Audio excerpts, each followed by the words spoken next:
All right, well, we'll go ahead and get going. Welcome everybody to the Interagency briefing for survey, opinion, and research best practices. We appreciate you guys being here, and the guy that you see there is, we got other folks that are here with us. We got Frank Alloy. Say hey, Frank. Hey, good morning, everybody. Thanks for joining us. You bet. And Heather Allen is also here along with, so say hello, Heather.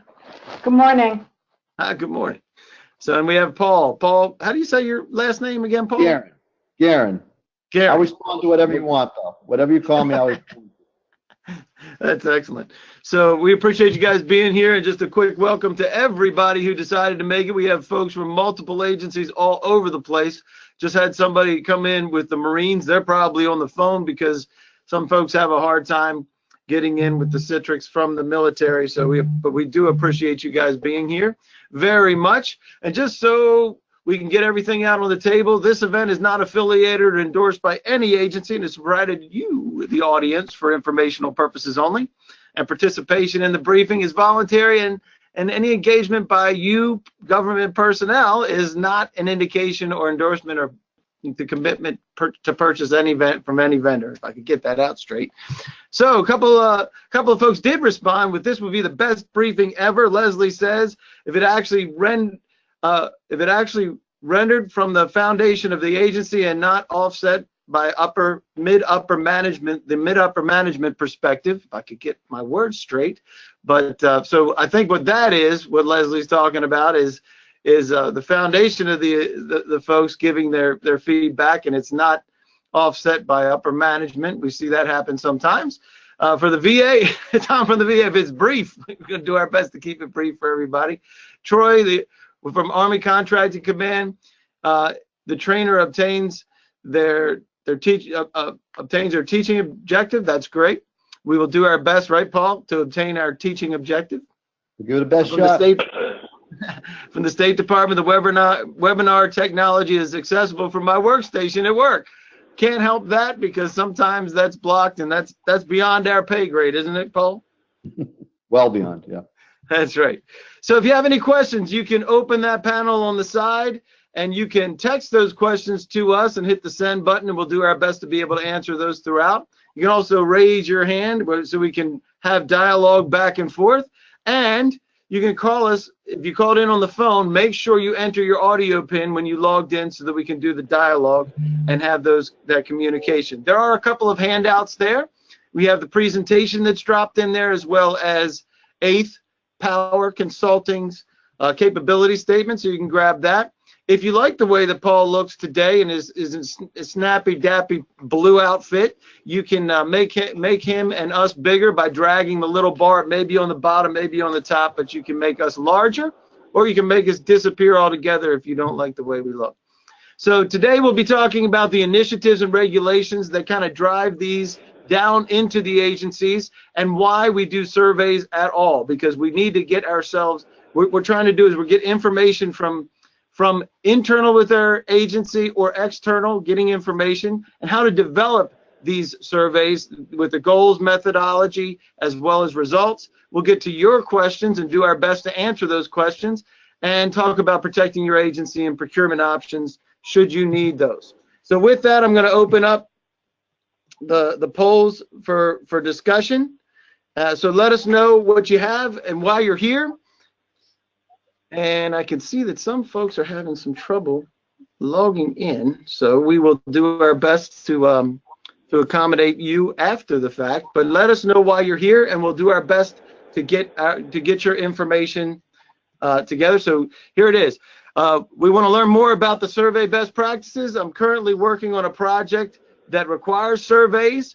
I have an upcoming requirement for surveys, or to determine whether this research method fits my needs, or my boss made me come. So it could be any of those things. You can pick as many as you like, but we'll make sure we get ourselves together for that. And we'll give you guys a few seconds to do that. So Paul, tell me a little bit about what's happening up there. You guys are based in Massachusetts, correct? That's correct. We're based in kind of north of Boston, Andover, Massachusetts, and Yeah, and we do a variety. We'll get into the details, but we do a variety of different survey methodologies around a variety of different populations. And we're a pretty flexible research group, and I mean that we really try to work to fit the methodology to who our clients are, not Excellent. try to make them fit our methodology, if that makes sense. There are a lot of organizations out there that have a kind of very set way of going about things. And we try to be as flexible as we can to get the best fit for our clients as humanly possible. Excellent. We'll give another 4 seconds. 3, 2, 1, and all right. So we'll get right to it. Frank, you're up. Frank Alloy, you are the CEO of Eighth Power. Is that how you say that? Eighth Power? Yes, it is, sir. Excellent. So give us an overview of Eighth Power and what you guys are all about, and we'll make sure everybody knows why you guys are here. Yeah, I sure will. And I just want to say thank you to everybody who's joined us today. We truly appreciate it. Obviously, we're excited to tell you guys a little bit about Eighth Power. We are a GSA schedule holder, so this is really a big thing for us today. And I'll just kind of play off what Paul started in, right? So as you can see, we're a Boston-based company. We're in our 22nd year. We do have a presence in DC and have had a presence there now for probably 18 years. So essentially Eighth Power, from an umbrella perspective, if you look at it that way, is an experienced, focused firm, right? So we use a variety of proven research tools and training methodologies that, Heather and Paul will talk to you about today. We facilitate, numerous survey-based initiatives.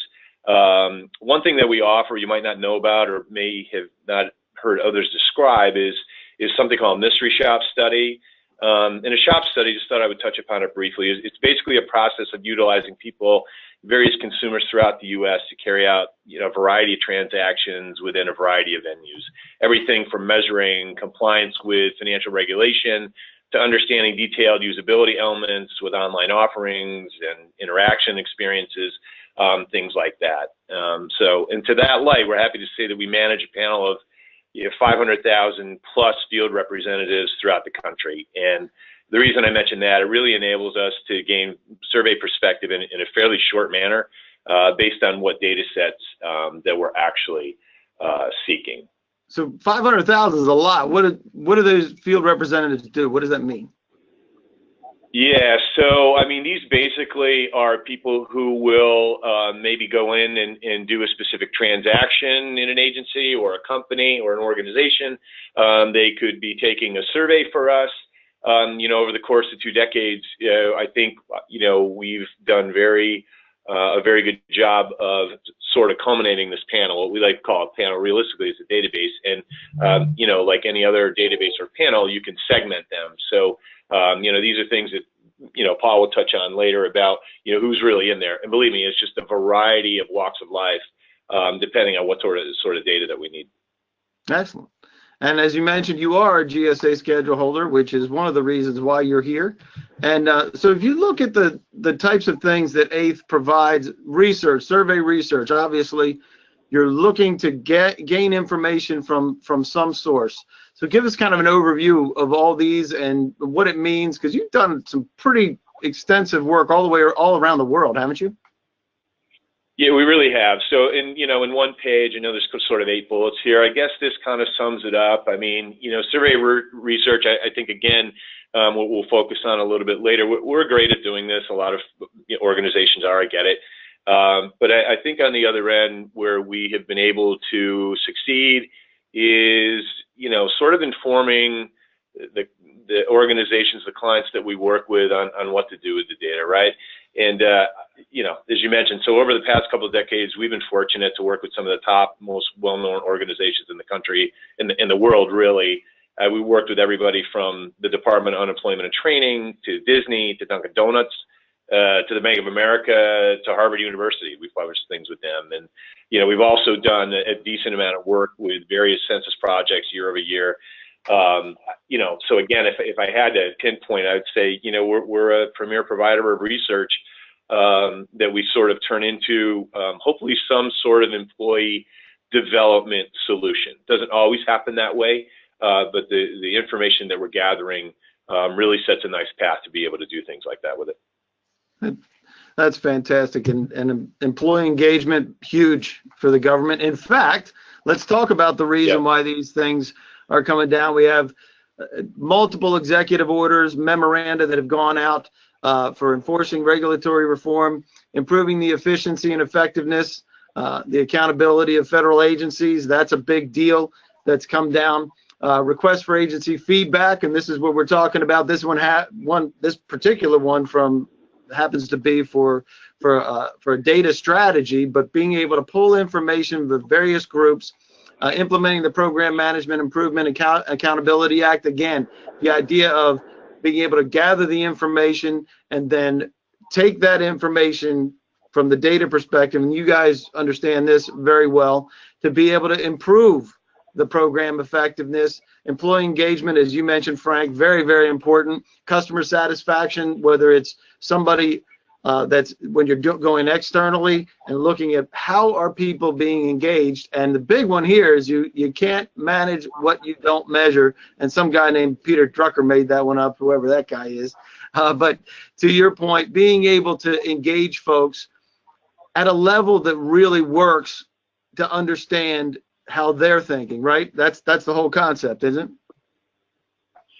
Yeah, I mean, again, so everything that you just mentioned, that's what we've been doing since our inception, really, right? Yep. So when we started out, guys, in '97, right? I almost remember the day. We didn't coin the term, but we certainly didn't really call ourselves a satisfaction-based firm, a loyalty-based firm. We actually did talk about experience.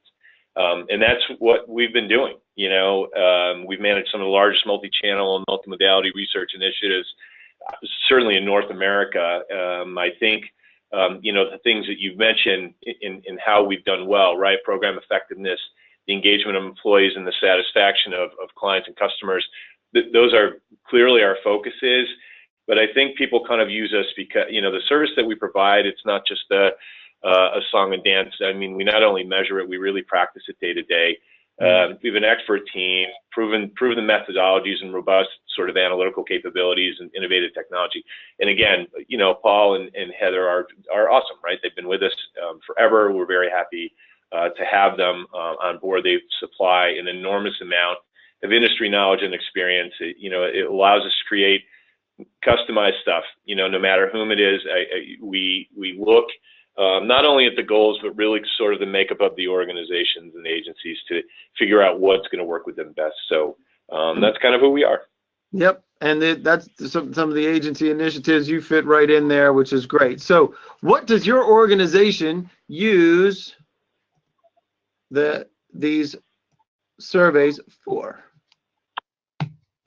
So is it research? Okay, so you're gathering information. Is it consumer, stakeholder, member feedback? Is it employee engagement, public opinion, or is it something else altogether? Let us know what you got, and we'll make sure that that we respond accordingly, because we'll do some follow-ups for all the folks here, as well as the folks that are dialing in on the phone. I have multiple folks that are logging in that got the information outside.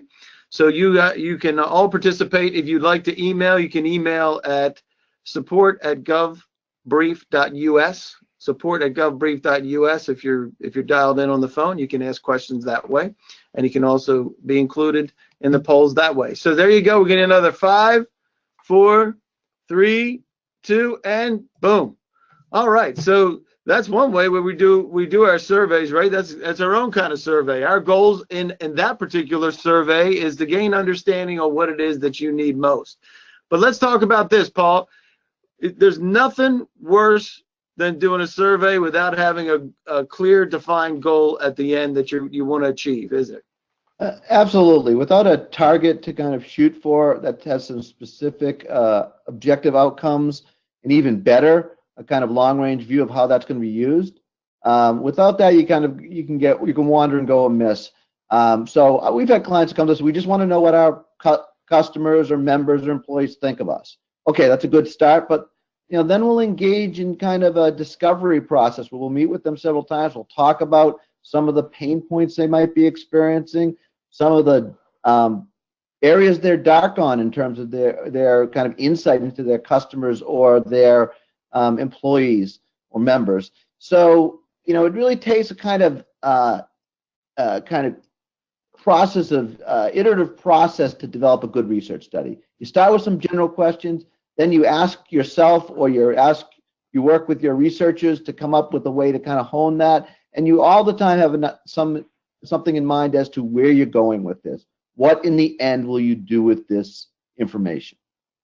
And I love your critical challenge, which is, can they be achieved and are they affordable, and the validity. Tell us about a little bit about that validity word. How do you make sure that the information that you're getting is valid and usable? Sure, and we'll get into more detail when we talk about the specifics of what we're going to talk about in terms of methodology. But generally, it's really critical that the population that you get the information from is representative of the kind of group you want to talk about at large. So what I mean by that, if you, for example, want to know what your employees think, well, if you just take a subset and you get like 5% of your employees weighing in, and they're, all the tech people, and they're going to come from their own perspective. So if you say, well, this is what the employees think of my company, well, you're going to have a skewed perspective. How valid is that? Yeah. And the other issues go to content of the surveys, which we'll get into. Have you asked the question in a way that gives you clear and coherent feedback that you can interpret in a way that is valid and usable? Excellent. Love it. So give some examples of those goals. So you mentioned insight, and here's one with a town that wants to determine for a 10-year plan, right? So give us some insight on some of these. Sure. So yeah, that one, if you work with an organization, a town that wants to poll its citizens, or probe for some potential changes or developments in the town, you can go out any number of ways, but I'll talk about this a little bit later. But that you may go out with a paper survey, an old-fashioned paper survey. Those actually still exist, believe it or not, in this world of online world. Every once in a while, they're coming back. Every once in a while, that's a preferred methodology.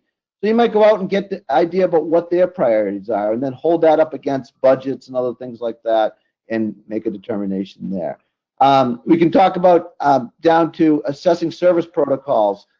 That's kind of what Frank talked about earlier, where you might even use a kind of mystery shop method, where you go in, if you're an agency and you have an intake procedure with people you provide services for, is that intake procedure going well? Are people doing the things that they're supposed to be doing? You could potentially send people in to do that. So that can be a methodology where you use a mystery shop, or you could use a kind of immediate follow-up survey. Tracking performance. This is one of the types of studies we get into a lot, which is doing some kind of benchmark. Where are we now? How do we rate in terms of overall satisfaction or loyalty metrics or some other metrics that are important to our organization? And then let's track that as we try to improve ourselves. Let's look at 6 months, a year down the road, 2 years down the road. Have we moved the needle? And when we talk about moving the needle, I have the example there of the public university wants to determine what educational factors most impact student retention. That's always a kind of question in every organization. You sometimes have the squeaky wheel effect, where in that example, when I was going to school 30 years ago, we all complained about the meals, about the lunches, about dinners. It was always horrible.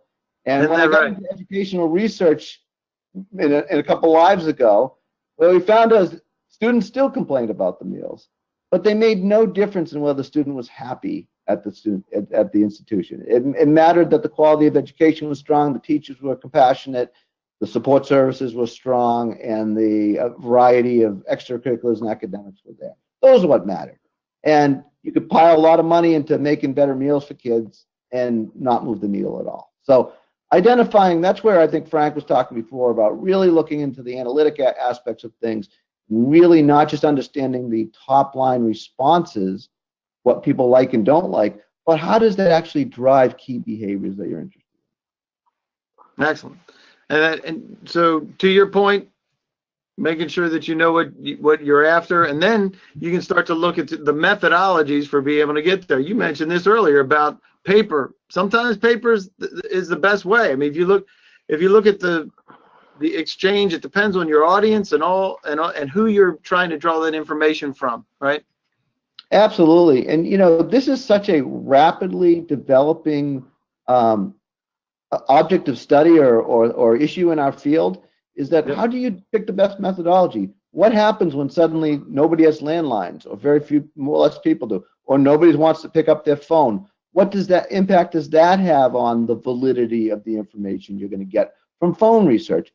Same thing with online. A lot of people have concerns about how online data is. So those are all issues that we take very seriously. And there's ways to cope with them all. There's ways to make sure that the online responses you get are valid. There's ways to make sure that the phone response rate is good. And sometimes you have to use methods that combine some of those to get to the full population. So, but I'm also very concerned also about that third point there, that we're always concerned with our end clients, the practicality of getting things done, and how that fits both into, can this study be achieved in the ways we want, with the way they originally want to do it? And sometimes we work out with them a different methodology because the way they wanted to do it isn't going to get the job done. And sometimes it's not going to get the job done in the budget that they have. And we'll reconstitute in our iterative process we talked about before. We'll go and we'll refocus the goals, and we'll think about what can get done with the budget at hand. So that's very important. So, what is the best methods, and how can they be achieved?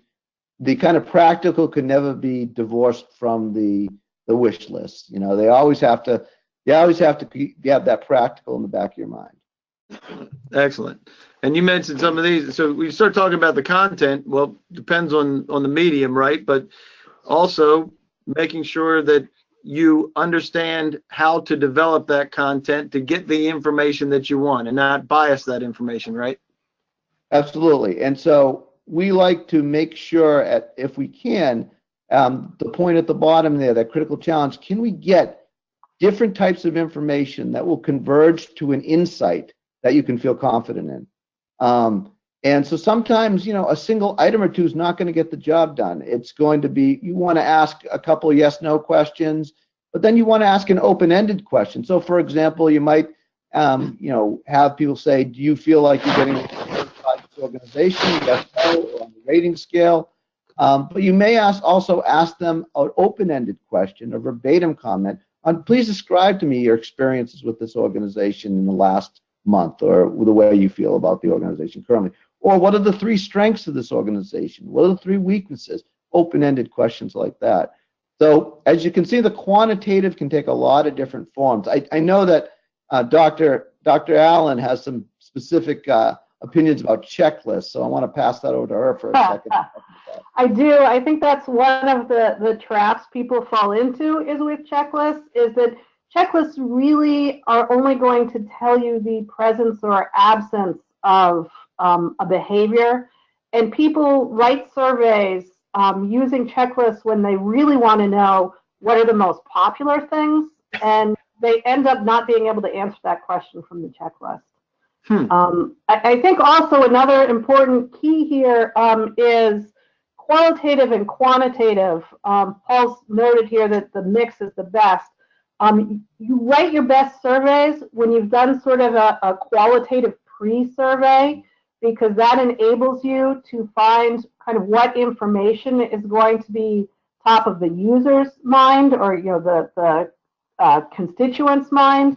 And you want to make sure that you're writing a survey that they are going to be able to answer and relate to and understand. That's great insight.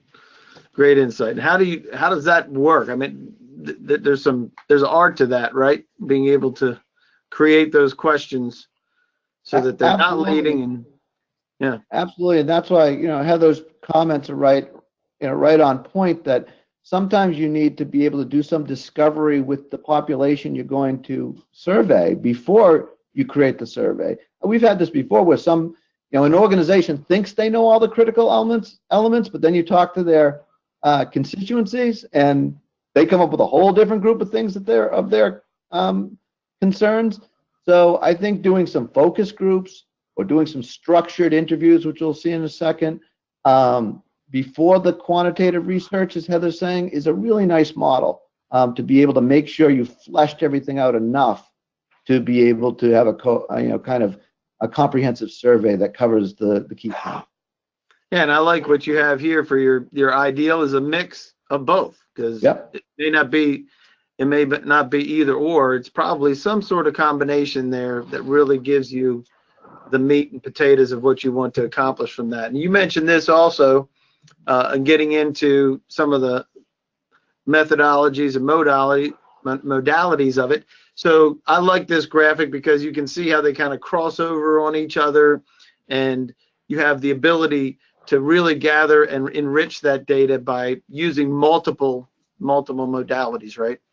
Absolutely. I mean, if, for example, let's say your population that you want to look at, your employee studies are a good example. Those tend to be able to be done very easily online these days. You have almost everybody in your organization has an email for the most part, and they can be encouraged gently or not so gently by the internal sponsors of the survey to get the survey done. That becomes one that can be nice, clean online survey. However, there's a lot of other surveys where you might need to do a mixed method, where you do some online, because maybe the online penetration of your customers or clients is only 30, 40%. So you're going to be missing out on a whole lot of people if you don't get on the phone and do some of the phone research. I've had studies where I'm doing online phone and a little bit of paper survey too, to try to comprehensively cover the bases for your population at hand. So it's always kind of an integrated look at whether we can do this methodology, how many people we can get from our population in this method, and do we need to kind of reach out and be a little bit more flexible? And it's always a thoughtful process. And if you get stuck to one methodology, and that's, I think, the problem that a lot of people run into when they go out and try to find a vendor to help them do research, is they find this lack of flexibility, this adherence to their method. There's a lot of organizations out there that not only do they only do one method, but they have these complex scales that nobody understands but are proprietary, and they can become rather well known for that. But it's not always the way to get the best information. And I think to Paul's point at the bottom, the critical challenge is that you have to remember that the person answering your survey or participating in your research, it's affecting them and their vision of you as well. We have so many clients who want all the information, and then we actually recently did a survey that ran 30 pages long on paper, 45 minutes on the phone, and their constituents are going to hate them by the time they're done with the survey. It doesn't even matter what the survey's about. They just turn into, we do not like you anymore, so I don't care what you sell. That's great. Exactly. So you always have to keep that in mind. How long does it take to do a 30-page study? About 45 minutes online or the phone. Yeah. Oh my gosh. And I don't want anybody to think that went by Heather and I without a desperate attempt to talk them out of it. Yes, multiple desperate attempts. What was the industry for that? I mean, I don't think we even wanted that. They were truckers. They were a lot of trucking agents. It couldn't have been more a kind of perfect storm of don't do it this way. So yeah, that's probably this is one of my favorites. Staying out of hot water, doing things the right way. Don't make the survey too long. That leads us right into this. Oh my gosh, I cannot imagine anybody doing a survey that was 40 minutes. No, if we get a survey over like 7 minutes, Frank has talks to us. He's a great lover of short surveys, and I've come to embrace that even more than I used to. If you can't find out the information you want to, in under at least 10, 12 minutes, you're going to lose their interest and focus, such to the point where later in the survey you got to question the quality of that data. 20 minutes in, there are very few people in our current society that are paying riveted attention, especially unless they're a really invested audience. So maybe an employee survey they might, but most people aren't going to stick with you that long. So you got to really get in, respect their time, ask the important questions up front in case anybody does drift away.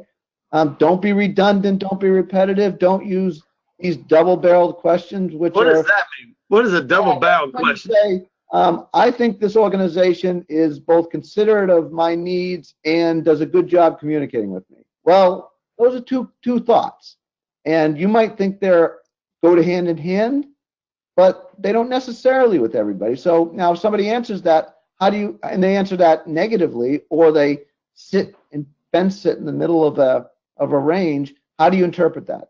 What part of it aren't they agreeing with? So you got to be careful of there's a lot of structural things to questions. And again, it may seem, to some people, it may seem the minutia of research that why does this matter? Why does it matter if it's a yes/no question or a scale or a ranking, or we're asking the question, what's the big deal? Right, It can be a very big deal. And we've had a lot of people come to the end of a survey or have come to us after working with other people and say, we don't understand what any of this data means. We can't interpret it. Well, and but it's structured. If you can't use the data, well, if the data is not usable, to your point in the earlier conversation about when you collect that information, if there's too much information in the response, how do you dissect that? It's what's important. Your checklist comment, Heather, was great. And I like the last thing is keep question structure simple. I'm telling you, some of us have the attention span of a gnat. Just saying. I think most of us do now. It's getting shorter as the dialogue and everything else that you see in regular communications. I mean, we're now down to Twitter and news. The whole news revolves around just a few characters. So being able to adapt to that has to be a challenge for you guys. Yeah, I've seen organizations say, hey, we got 18 things we want people to rank them at what's most important to them. So rank them 1 to 18. And then I'd say, you know how difficult even online it is to rank 18 things and decide which one's 7 and which one's 10, and that's a very laborious task. And I've seen surveys where you lose 20-30% of the people on one question. They get to that question, they look at it, and they go, all right, I'm done with this. Because I'm not a survey guy. You guys are survey people. In my world, if I have any more than three things that I have to choose from to rank, my head starts to really hurt because Coke and Pepsi we can handle. That was real easy, right? Coke, Pepsi, that's easy. One or the other. You start throwing RC in there or Sprite or something like that, then you're starting to skew things. But to your point, and I'm not saying every question needs to be either or, yes or no, that kind of thing. But the idea of leveraging the simplicity, something that's you can still make it simple. So that's great stuff, Paul. Love it. So let's talk about results. And we just talked about this. You can't, unless you can get those results that are usable, how are you going to implement a change that makes a difference? How does that work? You can't. So tell us about how you can best do that.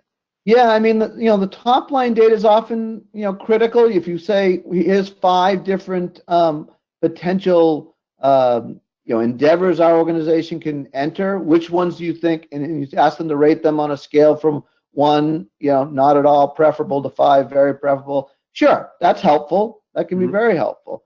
But then you got other things like, let's rate an organization on these 12 aspects. We're going to do a rating scale from not at all satisfied to satisfied. And then you get those ratings. Okay, that's helpful. You see where they're happy and not happy. But per my example I gave with the college students at lunch, which ones are going to really move the needle? If you're an organization and done work with things like mortgages and the mortgage process with customers, and you find out that there's a lot of things they can deal with. They can deal with some changing terms sometimes, but some aspects of the process of moving dates or things like that. But what they can't stand to be is in the dark. So if you get rated poorly on communication, you'll watch their overall satisfaction plummet. So really what we're again looking at on the right side, regression analysis or decision trees or kind of an XY comparison of importance versus performance, what's moving the needle? Where are you going to get the biggest bang for your buck? If you had to make 2 changes in your organization, what would produce the greatest impact in the outcomes you're looking for? Employee satisfaction, member satisfaction, how you are viewed publicly. What would be the biggest impact? And unless you know what the biggest impact is, you're kind of lurching around in the dark, I think. And that's where the analytic piece comes in at the back end. So I love tell us about that right-hand side there where driver analysis, identify the important factors. How do you pull that together with driving those critical outcomes? What are those components there? Yeah, well, it's usually that you have some target or targets. What do you want? What do you want to change? We want our employees to feel more committed, to feel more loyal, to feel like they want to stay and be a part of this organization for a long time. Let's say those are your outcomes. So what can you do about their experience that will most enhance that likelihood of their being loyal to your organization and stay? And if you're feeling like it takes a lot of energy and money to replace employees, and we want to have good long-term people here that are of quality, well, now we need to know what support services they feel are good and what are lacking. They need to know whether they feel like their compensation is fair. They need to know whether they're getting the guidance from their supervisors that they feel they need. Nice. So, but in which one of those, or, again, those are 3 of 50 things you could ask. We won't ask 50 because that would be too many, but 10 to 15 aspects of their employee experience that impact their life. Now, which one of those do they really need to see improved so that they'll stay? And so you're connecting those things to outcomes. Here's some key outcomes. We're not going to go through all these, but making sure that your outcomes are matching what the survey, where the survey is headed, right? That's the idea? Absolutely. And, there's a number of doing that, whether it be messaging, whether it be, looking at long-range impact on people after your treatment of them, if you're in a medical facility, if you're, looking to see, whether you're complying with federal regulations around certain ways of dealing with populations that you're serving. All of those things, you got to know what the outcomes are that are important to you, and then you got to look at how the research supports getting to those outcomes. Love it. Awesome. All right, we'll be finishing up in just a minute. We'll have questions in just a moment. So if you can let me know when you expect a requirement, they can be immediately right now. We're already in Q3 for the fiscal year for the federal world. So it could be sometime a little bit later in Q3. How about Q4 2019, 2020, or not sure, which is okay. You can answer whichever one makes the most sense for you.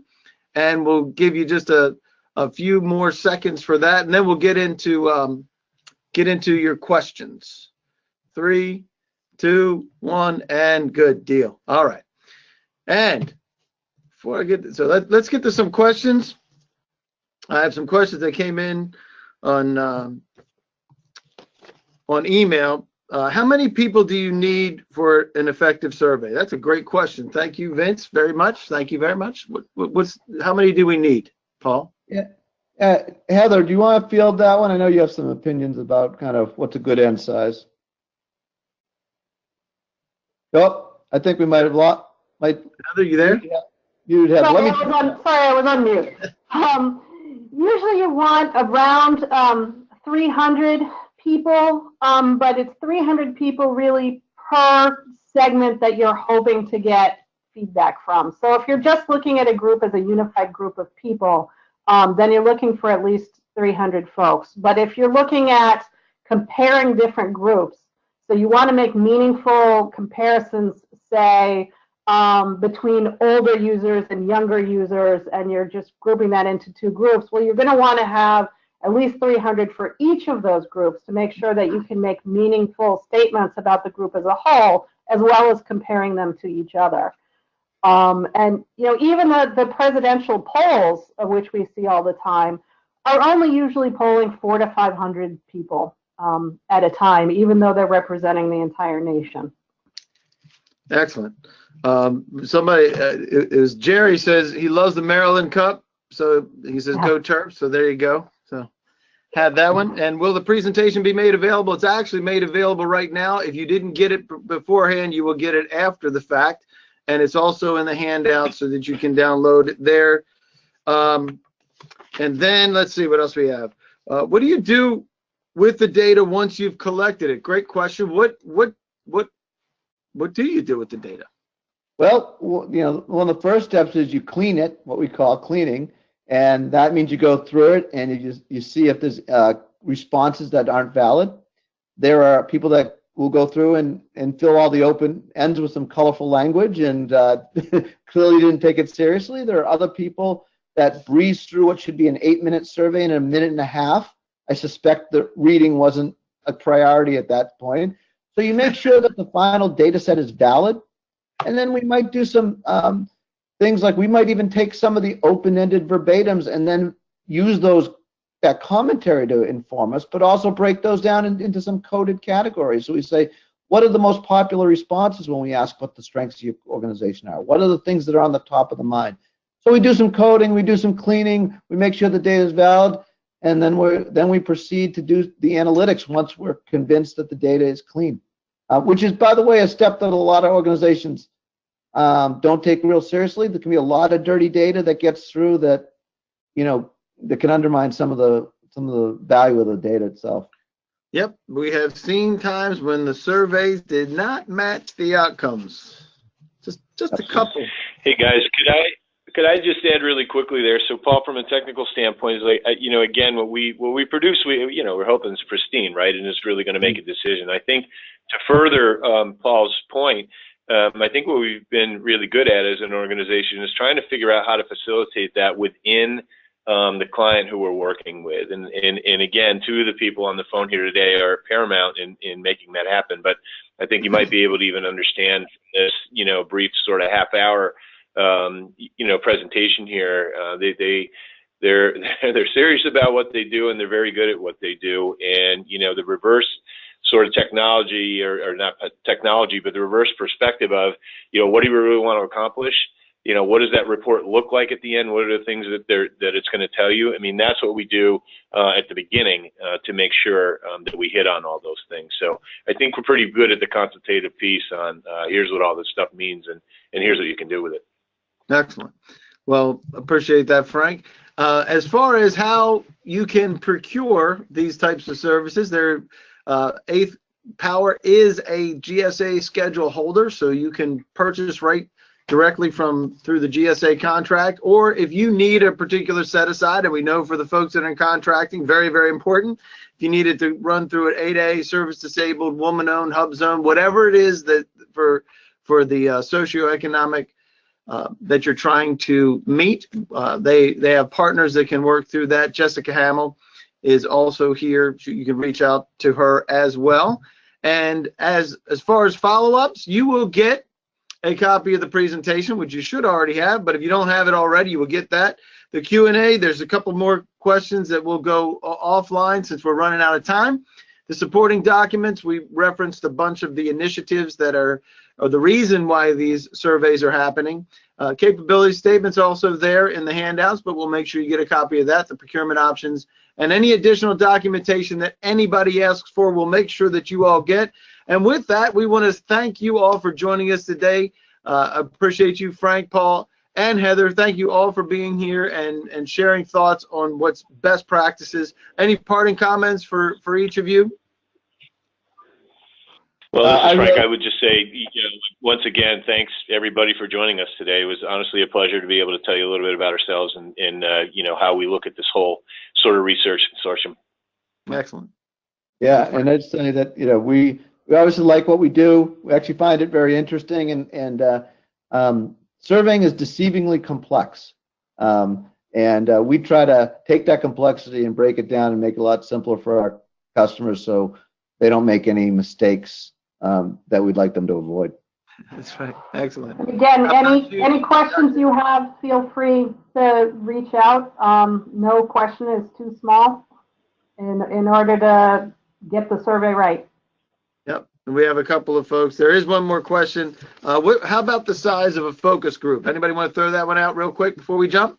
Yeah, manageable's, Sure. 10 to 15 people is probably pretty typical. I've seen them larger, but that gets a little bit unwieldy. I've seen them a little small, but 10 to 15 is kind of a sweet spot.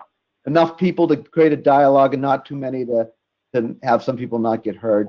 So that tends to be where you want to live. And they even have them online focus groups at times. They'll do again, but same thing. You don't want too many voices in the room. Otherwise, some people get drowned out. And somebody's going to be the alpha in the room somehow. So you got to mitigate that.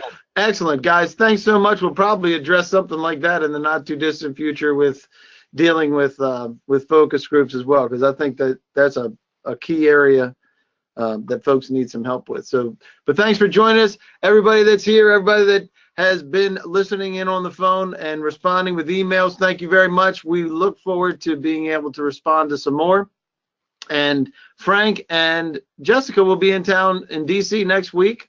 So if you're in DC, let's make sure that you guys get some FaceTime together. With other than that, we'll see you next time. Thanks for joining the Gov Brief and the Interagency briefings. We'll see you later. Thanks, Paul. Take care, everybody. Thank you.